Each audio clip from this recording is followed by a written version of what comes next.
అనుమల మండలం గ్రామ పంచాయతీ పేరూరు గ్రామ పంచాయతీ. ఇక్కడ సాగర్ నియోజకవర్గ కాలువ కింద ఎడమ కాలువ కింద నీళ్ళు వస్తున్నాయి. కానీ ఫస్ట్ మేజర్ రాజవరం మేజర్. ఆ మేజర్ కింద ఎంత దయనీయ పరిస్థితి అంటే అసలు సగం పారకంత అయితే సగం మెట్ట భూములుగా మారిపోయినాయి. దాని గురించి గత పాలకులు ఎవ్వరు కూడా దాని గురించి మాట్లాడిన దాఖలాలు లేవు. పేరూరు చెరువు, ఆ చెరువు కింద 4 ఊర్లు ఉన్నాయి. 4 గ్రామ పంచాయతీలు పెద్దవి ఉన్నాయి. ఆ పెద్ద గ్రామ పంచాయతీ ఆ పెద్ద చెరువు కింద ఏమాత్రం ఒక తూముని ఏర్పాటు చేయడం కానీ, చెరువులో నీళ్ళు నింపడం కానీ దాని గురించి పట్టించుకున్న నాలుగు లేడు. ఇంత సీనియర్ మంత్రులు ఉండి ఈ దగ్గర అనుమల మండలంలో ఉండి ఈ పేరూరు చెరువు గురించి వాళ్ళకి తెలుసు. ఎన్నిసార్లు ఎన్ని విధాలుగా వాళ్ళు ఓట్లు వేయించుకోరు, ఎన్నిసార్లు మంత్రులు అయ్యారు వాళ్ళకి తెలుసు. ఓట్లు వేయించుకోవడం వరకే కానీ ప్రజల గురించి ఆలోచించాల్సిన బాధ్యతలకు లేదు.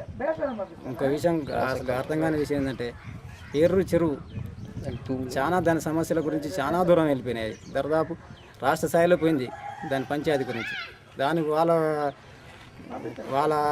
డబ్బుల స్వార్థం కోసం, వాళ్ళ కాంట్రాక్ట్ కోసం, వాళ్ళ అవసరాల కోసం తప్ప వాళ్ళు రైతుల గురించి ఏనాడు పట్టించుకోలేదు. ఇప్పుడు ఆ ఊరికి ఆ పేరూరు చెరువుని ఒక రాసకాలం అని, వాగు నుంచి రాసకాలం అండి. అది వాళ్ళకందరికీ తెలుసు.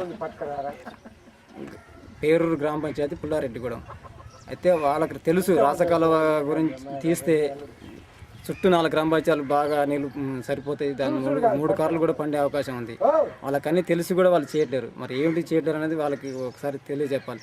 వాళ్ళు అసలు ఎందుకు పట్టించుకుంటారు అది ఒకటి. ఇంకోటి, ఈ ఊర్లో ఆయన తెలిసిన సీనియర్ మంత్రి గ్రామ పంచాయతీ శాఖ చేసిండు. అన్ని విధాలుగా అన్ని మంత్రి పదవులు చేసిండు. ఇంత దగ్గరలో ఉండి ఇన్ఛార్జీలు నియోజకవర్గం ఎమ్మెల్యేగా చేసి ఆయన ఇంత దగ్గరలో ఉన్న పుల్లారెడ్డిగూడెం గురించి ఇంతవరకు ఆయన ఏ రోజు కూడా ఒక్కసారి కూడా ఒక పని పెట్టి ఒక రోడ్డు కానీ ఒక బోరింగ్ కానీ చేసిన దాఖలు లేవు. మరి ఏమిటికి ఊరి గురించి ఇట్లా వదిలేసిండా?